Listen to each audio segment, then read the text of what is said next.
السلام علیکم ورحمۃ اللہ وبرکاتہ۔ الحمدللہ رب العالمین، الصلاۃ والسلام علی سید الانبیاء والمرسلین وعلی آلہ وصحبہ اجمعین، اما بعد۔ اعوذ باللہ من الشیطان الرجیم، بسم اللہ الرحمن الرحیم۔ اللہ تعالیٰ سورہ نساء کی آیت نمبر 59 میں فرماتا ہے، اے ایمان والو، اللہ کی اطاعت کرو اور رسول کی اطاعت کرو، اور تم میں جو اولی الامر ہیں ان کی اطاعت کرو۔ پھر اگر کسی مسئلے میں تمہارا اختلاف ہو جائے تو اس کو اللہ کے اور اس کے رسول کی طرف پلٹاؤ، اگر واقعی تم اللہ پر اور آخرت پر ایمان رکھتے ہو، یہ تمہارے حق میں بہتر ہوگا اور اس کا انجام اچھا ہوگا۔ بخاری کی حدیث ہے اس آیت کے بارے میں، حدیث نمبر 4584 ہے۔ عبداللہ بن عباس رضی اللہ عنہما کہتے ہیں کہ یہ آیت عبداللہ بن حذافہ سہمی کے بارے میں نازل ہوئی ہے، اور صحیح بخاری ہی کی ایک اور روایت ہے، بخاری کی حدیث نمبر ہے 4340۔ اس روایت کے مطابق ایک واقعہ ہے، اور وہ واقعہ یہ ہے کہ رسول اللہ صلی اللہ علیہ وسلم نے عبداللہ بن حذافہ کی عمارت میں ایک لشکر روانہ کیا اور لوگوں کو حکم دیا کہ ان کی اطاعت کریں۔ اتفاقاً کسی بات پر وہ ناراض ہو گئے اور لوگوں سے کہا، بتاؤ رسول اللہ صلی اللہ علیہ وسلم نے تم لوگوں کو میری اطاعت کا حکم دیا ہے نا؟ لوگوں نے کہا ہاں۔ انہوں نے کہا، میں حکم دیتا ہوں کہ لکڑی جمع کرو۔ لوگوں نے لکڑی جمع کی۔ پھر حکم دیا آگ لگاؤ۔ لوگوں نے آگ لگا دی۔ پھر حکم دیا سب لوگ آگ میں کود جائیں۔ یہ حکم سن کر کچھ لوگوں نے تو فرما برداری کرنی چاہی، لیکن باقی لوگ آگ میں کودنے سے ایک دوسرے کو روکنے لگے اور کہا کہ آگ ہی سے بچنے کے لیے تو ہم لوگ رسول اللہ صلی اللہ علیہ وسلم پر ایمان لائے ہیں، پھر آگ ہی میں جائیں۔ یہ بات سمجھ سے بلاتر ہے۔ اسی بحث و مباحثہ میں آگ بجھ گئی اور امیر کا غصہ بھی ٹھنڈا ہو گیا۔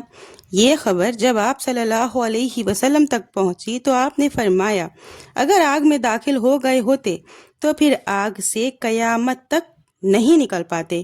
اطاعت کا حکم اچھی باتوں میں ہے، غیر معروف معصیت میں۔ جب نبی صلی اللہ علیہ وسلم کے مقرر کیے ہوئے امیر کی اطاعت نہیں کی جائے گی تو ہمارے بنائے ہوئے امام یا امیر کی اطاعت غیر معروف میں بدرجہ اولی نہیں کی جائے گی۔